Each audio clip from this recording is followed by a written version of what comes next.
What's going on, everybody? Welcome back to another episode of the Daily Groomer podcast. I'm your host, Alex Martin, and today we've got an interesting one on the podcast for you guys out there, especially for you mobile folks. We've got a company with 4 vans out of the South Denver metro area that literally stopped me in my tracks when I exchanged emails with this guy on the other end of the line right now. Their website will tell you everything you need to know about why it stopped me in their tracks. And that's why we've got Mr. Don Greene on the phone today to talk about starting Rainbow Mobile Grooming. He is one of the 4 owners here, and he's going to talk to me all about his very unique culture and very unique company values. Don, I know I didn't tell you that before I hit record, but that is ultimately why we got you here today, man. I mean, your website stopped me in my tracks, and all of the stuff that we exchanged about your guys' culture stopped me. So welcome to the show, man. Thanks so much for joining us. I'm flattered. Thank you so much. And thanks for having us. All right, man. So let's start. What we like to do on the podcast is give people a little context for how you got here before we talk about all the cool stuff that you guys are doing right now. So, take me back pre-Rainbow. What were you doing? Why did you start a mobile pet grooming business? How did the old Don become the new Don? That's a good question. I searched my whole life trying to find my fit somewhere. I used to say I suffer from I want to do everything. I changed my major a million times in college. I've done a little everything from law enforcement, firefighting. I taught English in Russia. I really went out trying to figure out where my place was.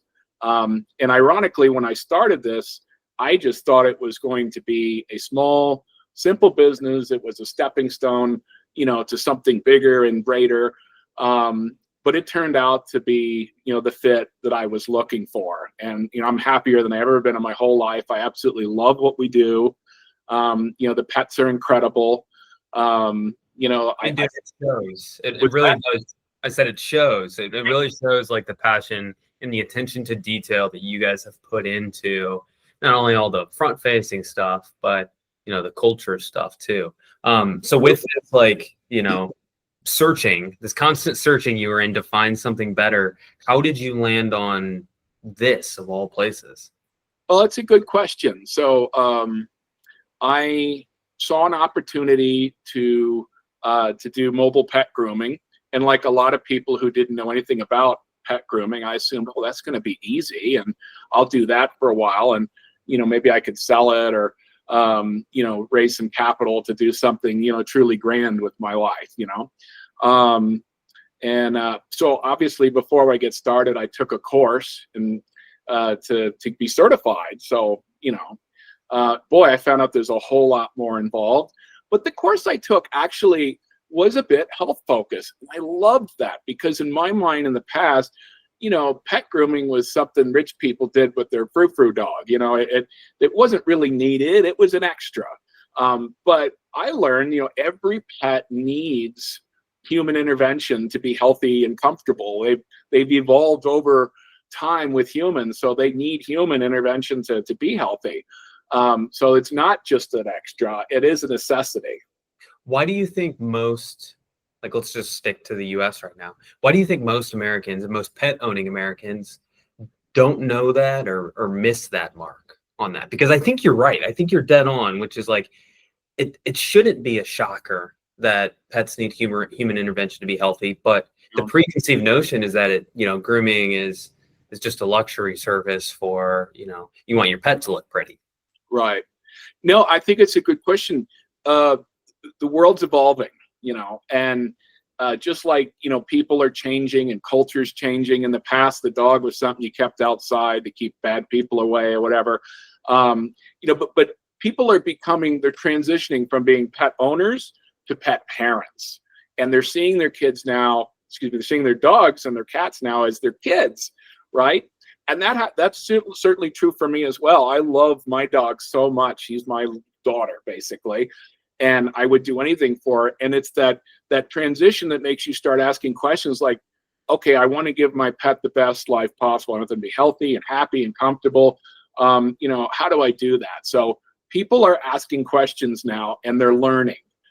So that's, to me, that's where the change is coming from. In jog my memory first. Excellent answer, and I think you're dead on. Like that was a hard. That was very. I don't know if there's a perfect answer to that question, but that does make a lot of sense. That like this trend of humanization is, really, really, coming fast, and I think it was even accelerated more by COVID. So then let's pair that together. When did you start Rainbow Grooming? Was it before or after COVID? Right after COVID. In a strange way, COVID helped make this happen as well. Right. A lot of us were sitting at home, which initially seemed nice, but when you don't have anything to do, it could drive you crazy. Right. And we adopted a little husky puppy, which got me off my butt and walking and a lot, which was great anyway, because you get tired of being in the house during COVID. Right. Every day that walking, my own health improved because, I'm a kind of a big guy, and the dog would not let me be lazy. And I knew that, I might be lazy for me, but I can't be lazy for her. I owe her that. She has to have that walk. She's a husky. Right. And so that forced me up, and I had suddenly much more energy. And, that's where we started really thinking about, wow, what could we do? What is this opportunity? That's awesome. And now let's close the gap here.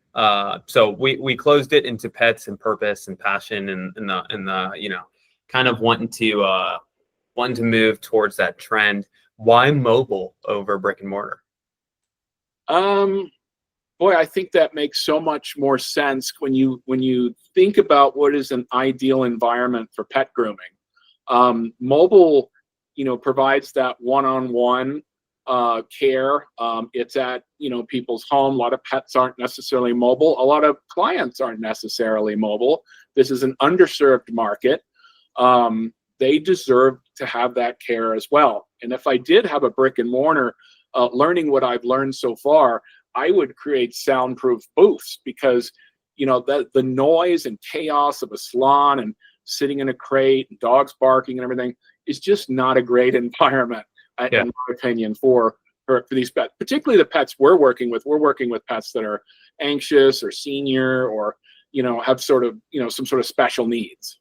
Definitely. No, definitely. I mean, and obviously it's worked out for you guys picking that route kind of in the beginning. So let's fast forward a little bit. As you started, you took the course, you took the wellness course, you started, getting into it. You guys are at 4 vans today, right? Mm-hmm. 4 vans today. Started right after COVID. So what, 2022? It's 21. So we started in 21. Yeah. Around 4-ish years ago, up to 4 vans now. First off, congrats. That's very impressive. And you guys are on a little mini rocket ship right now, which is awesome. Again, no surprise here looking at how you've built everything. Let's talk a little bit, let's lean into the company culture perspective. And, maybe you compare some of your past experiences with why this was so important to you once you started building Rainbow. You bet. Well, we knew we wanted to start a company, but we wanted to create a better company. We've all worked for corporate America. We all know every company has, values, but they typically don't necessarily live up to them. That was, my experience anyway. And, we felt like employees deserve to be treated better. People, come together to do great things. It has to be a supportive environment. So I'm curious though, Don, I don't think anyone would disagree with what you just said. Mm-hmm. Why is it worth investing in? Why do you guys spend so much time and energy focused on that, where others might spend that time and energy focused on, I don't know, other things, right? Yeah, that's a good question. There is a business strategy associated with it. It's not pitch me on that. That's what I'm wondering. I'm like, okay, this is feel good stuff. I want that too. But we're not naive here. We're all business owners. How does this make sense as a business owner to invest in? Yeah, definitely. So, I'm bleeding heart or whatever, there's those reasons. But on a strategic business level, it makes sense, because if you want to have high standards and you want to deliver great service, for clients, you have to take care of your people. And that's true now more than ever. Employees expect a a workplace that aligns with their values. They want to know that their bosses are who they say they are. So they walk the walk and they talk the talk. Also, there is a labor shortage, and we're expected to go on with that. There's a newer generation moving in, and we have to learn how to work with them. The newer generation is not content with false values on walls or bosses who say one thing and do the other. So by taking really good care of our people, and I mean really good care, like we consider our people our first clients and our most important clients, and we tell them that. So the workplace is our first service, and that's there for them. And by taking really good care of our people, it's more than just pride, but they're going to stay and deliver, and they have been delivering. And it's amazing to see our people love where they work, and then they bring that energy to the client's house. And clients will ask, "Oh, do you like your job? Do you like working for this company?" And they love it. And that's my favorite praise to get, more than hearing a client leave a great review. It is hearing from our people how much they love the company. I mean, that's awesome, man. You are selling ice to an Eskimo right now. I'm sitting here and I'm like, okay, how do I get that? If it's possible, I know I'm asking on the spot, but Sure. give me like a mini playbook for what you guys have built if I want to get that sort of feeling in my company today. Like, walk me through some of the ideas of things that you guys have done. It doesn't need to be exact, like first go do this, second do this, but like, what are some things that you guys have in place today? Like you just said, you consider your employees your first clients, right? What are some things that you guys do that can help me elevate my team experience? Absolutely. So I think it starts when you're building your company, your core values and your mission. It's not enough to just have that and move on with it. You want core values that resonate with you, with your clients, and with your potential employees. And your mission is a serious, vision that everybody is going to go together with, so that everything we ask the employees to do is consistent with that mission. So everyone wants to be a part of something greater than themselves. Everyone wants to do a good job and they want to feel valued. So by rallying everyone around our values and the mission, they get to be a part of something great, and we only make it great together. So to me, that's where it needs to start. Okay, so let's start there. Like, what is your guys' mission and how did you come up with it?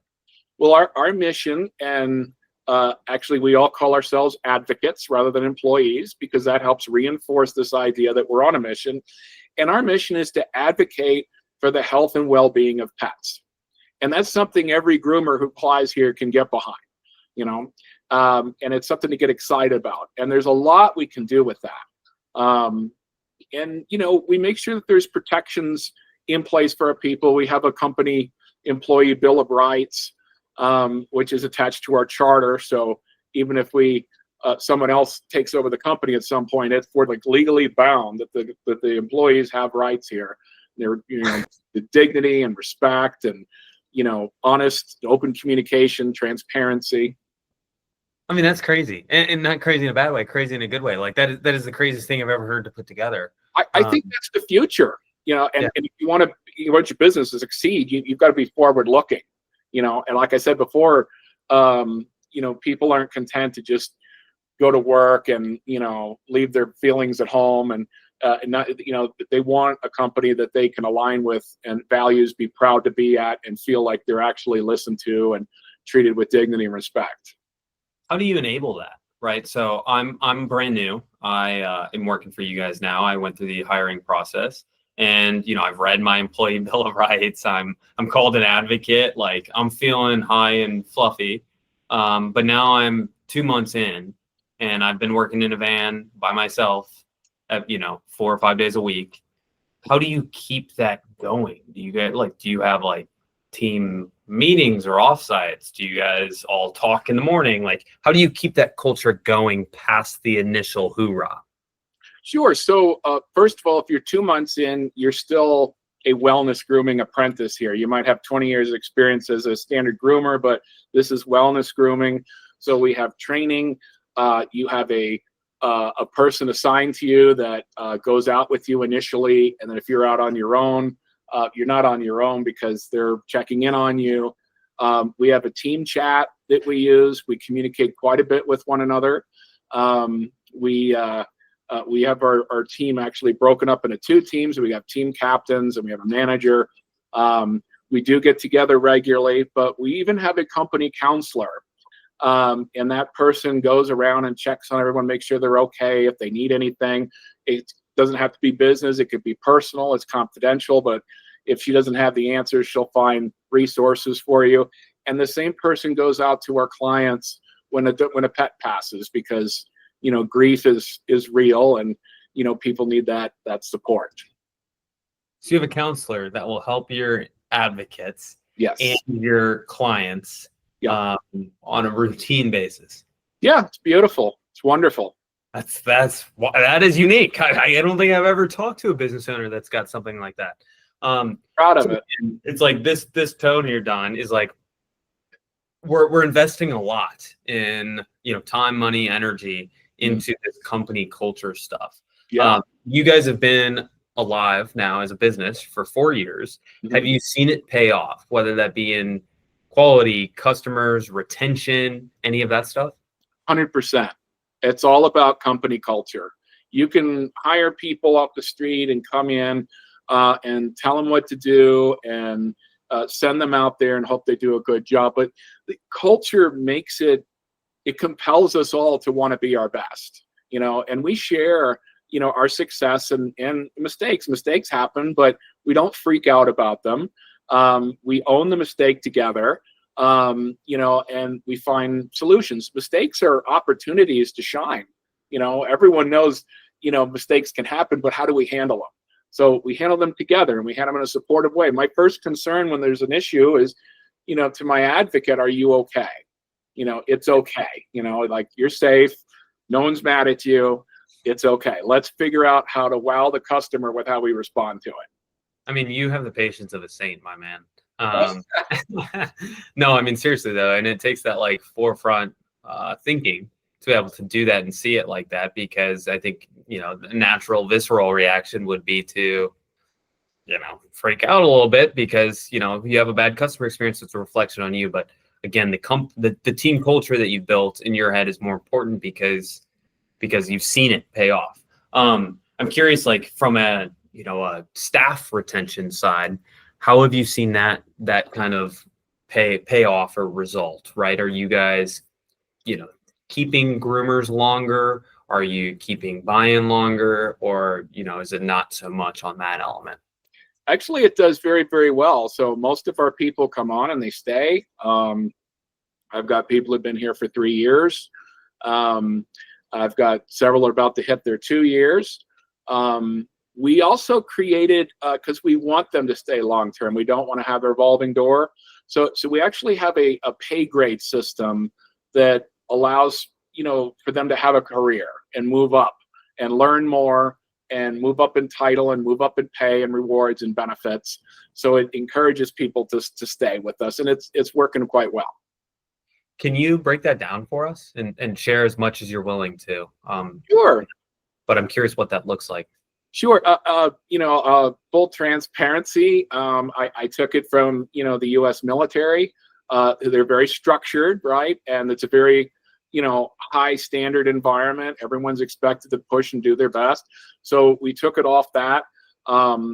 So in our case, we have pay grades starting at G1, kind of groomer 1, all the way to, G10, you're running the department. And then, there's a ladder they can do. Every year they can get a raise and up their commission rate, because commission's where it's at now. But they have a lot of protections in place too. We have a rate for hourly. So when they have PTO, it's actually money they could pay their bills on. So if they go on a vacation or they get sick, instead of getting minimum wage, which is sort of typical in the industry, we pay them $30 an hour. And that's worked into their package. And plus they get 90% of their health and dental and, vision covered. Like, we really mean it when we try to take care of our people, but it's paying off very well. It's not just a feel good right thing. It's about creating something special as a company. internally and externally. For sure. Man, you have given me so much things to think about. Two questions that come top of mind. Yeah. One, curious, with the levels of G1 through G10, you guys have been around for 4 years, 4 vans. What does the team organization look like? How do you break down? Okay, there's 4 of you guys that started the company. Let's say you guys are at the top. Take me down, from a top-down approach from there. All right, so we have 21 employees right now. We have a team of maintenance people. They sanitize and clean the vans to keep the maintenance up. I think we have 11 groomers, one of which is a manager. And we have that group broken into 2. So there's half the week is one team APA, and the other team is Team Balto, and they have a team captain. So when we need to communicate, when we need to reach out, it goes down the chain from here to the manager to the team captains and so on. That's awesome. I want to be on one of those teams, Don. Well, come on. Sounds awesome. You mentioned incentives. I'm curious, what incentives do you have in place right now to incentivize? At the end of the day, you're still running a business, right? And so what incentives are in place, whether that's quantitative or qualitative, to have your staff work harder, better, higher quality? So yeah, we have a performance review system that's part of our career ladder or the pay grade system. So the criteria to get a raise every year, the criteria to move from one pay grade to the next pay grade, has a lot to do with your average performance rating. And the performance rating is essentially, their productivity, their customer service, their attendance, their conduct, following, company procedures. And we ask a lot of our people. We really, really do. But, we take good care of them too, so they're willing to do it. That's awesome. That's awesome. And just being transparent about those incentives is probably, part of the secret sauce there.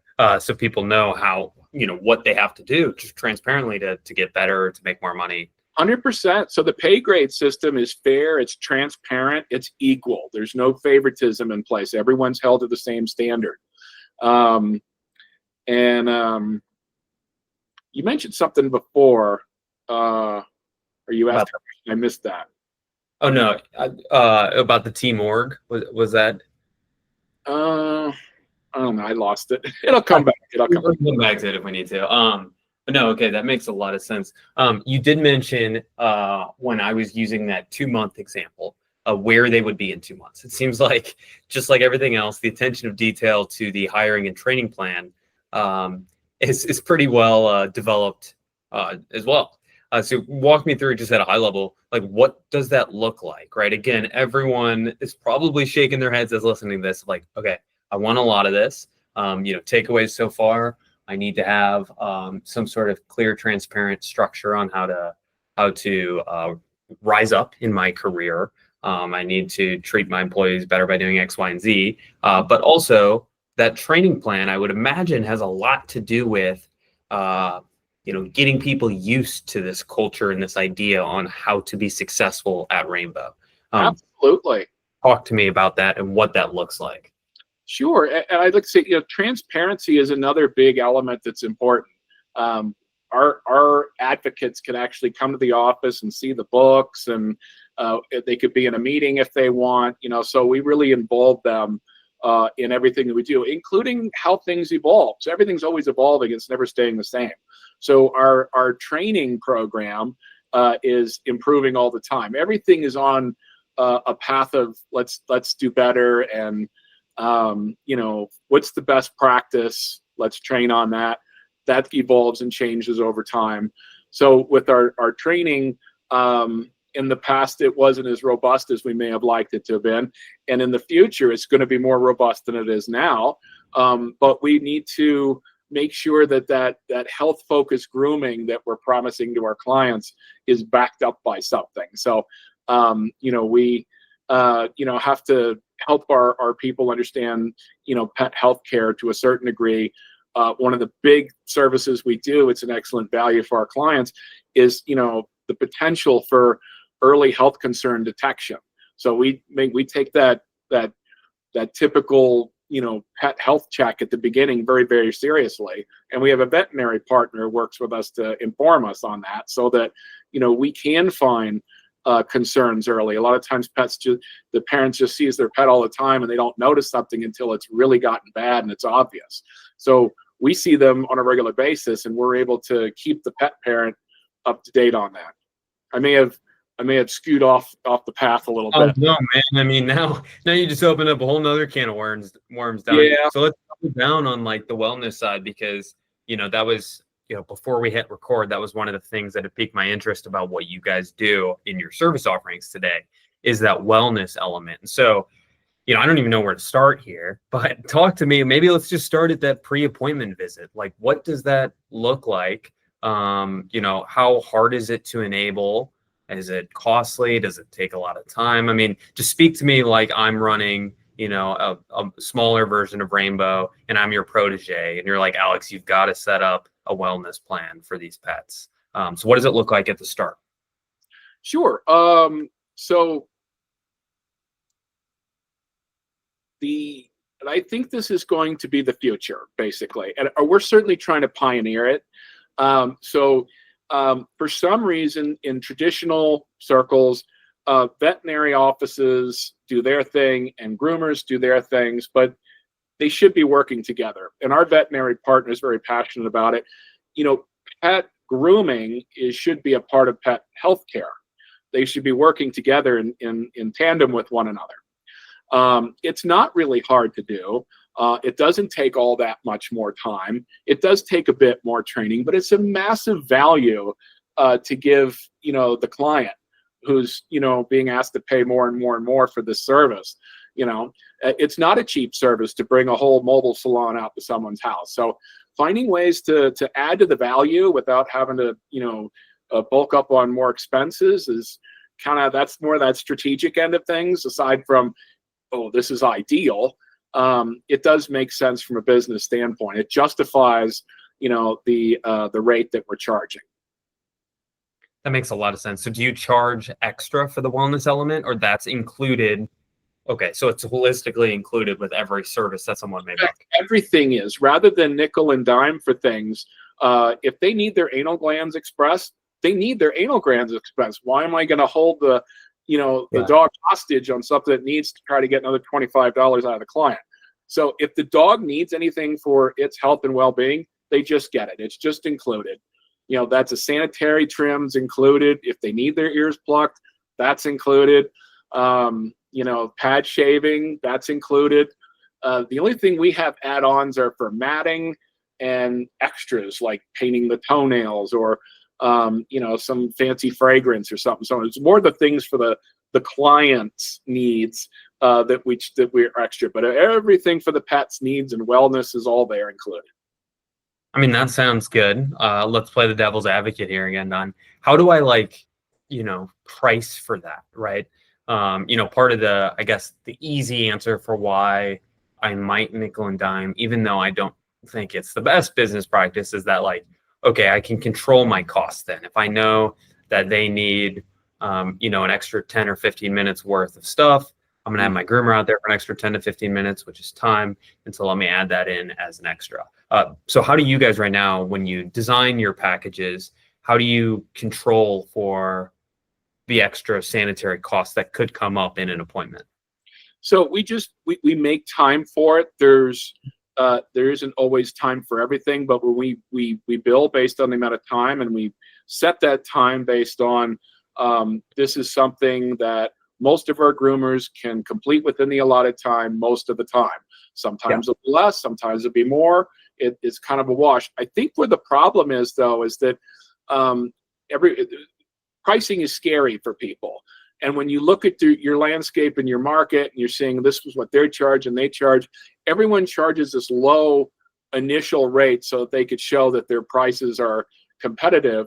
But they're not where they need to be. So we just have the nerve to go out there and just put the actual upfront price, not the low price, and then add on a bunch of stuff later. And it's a little bit trickier, but I think there's a way to do that. when you're marketing your product and you're upfront about that, hey, just everything's included. You don't have to worry about any add-ons for things that your pet needs that's for part of their health care. That makes sense. I'm looking at your guys' pricing right now, and I do like that you guys put them out there, and it's very, very transparent. Very transparent. Yeah, everything's there. 2 more questions, Don, as we kind of round the corner here of the episode. One, and both of these are completely random from today's topics. Sure. One, why do you guys offer waste removal? Well, that's in the plan. It's not there yet. So if you clicked on it, it would say coming soon. Yep. That's another under-met demand in our market. Okay. And we're seeing little companies pop up that do waste removal. There's a need for it. It's not quite being met. I would like to have had that line out, but we don't put anything out until we've got it, at our high standards of things. Okay, interesting. And so the idea there would be, I mean, obviously if the demand's there, but the idea from a logistical perspective would be you already have the vans, so to send them out on separate routes for this, or no? I would not pick up pet waste with our nice grooming vans. It's an interesting thought. Not quite sanitary, but no, our plan is to have like a pickup, and we go out, and we're actually trying to find a company that we can partner with that can take that waste and do something with it that's, recycle it or use it in fertilizer or something. Just so that, there's a bigger meaning behind what we do, which is part of our culture and values. Okay, that makes sense. I like it. I just saw it when I was doing my pre-episode research, and I was like, oh, that's interesting. Second unrelated question. Before we talked, you told me that you were an English teacher in Russia, and I'm not getting off this episode until you explain that experience. Well, and it was a long time ago. I'm feeling old now, but I was in my early 20s, and I wanted to see the world and experience things. And I grew up during the Cold War, and everyone said, oh, the Russians are bad. Unfortunately, there's like a resurgence of that. But I was never comfortable with that. And I'd raised my hand, and why are they bad? It just didn't make sense to me. So I wanted to go there and see. And I just fell in love with Russia when I went there. And the wonderful people that I met, I was like, wow, the world needs to know this isn't like a terrible place. And that was easy to do for a while. But I took an opportunity to go there. Teaching English in any foreign country, if you're a native speaker, is a reachable goal, even without a degree in education. And it was an incredible experience. It really was. That's awesome, man. I mean, that totally describes you too. It's just like, you're such a unique individual, always looking for, what else is outside the box, right? So again, it does not surprise me at all. Don, thank you so much for coming on today, man. I'm going to give you a chance to shout out where people can see and learn more about what you guys are doing. Sure, that's rainbowgroomers.com. Perfect. You are the man. Wishing you guys much more success as you continue to grow operations out there. If I'm ever out there, man, get me a Team Balto shirt and sign me up, because I'm on Team Balto. All right. Hey, thank you so much. I really appreciate the opportunity to talk with you about our company. No, thank you, Don, for sharing all that, and hopefully we can all pull away some of the nice cultural elements that you guys have put in place over there. It's the future. It's the future, and that's the pod, man. Yeah, thank you.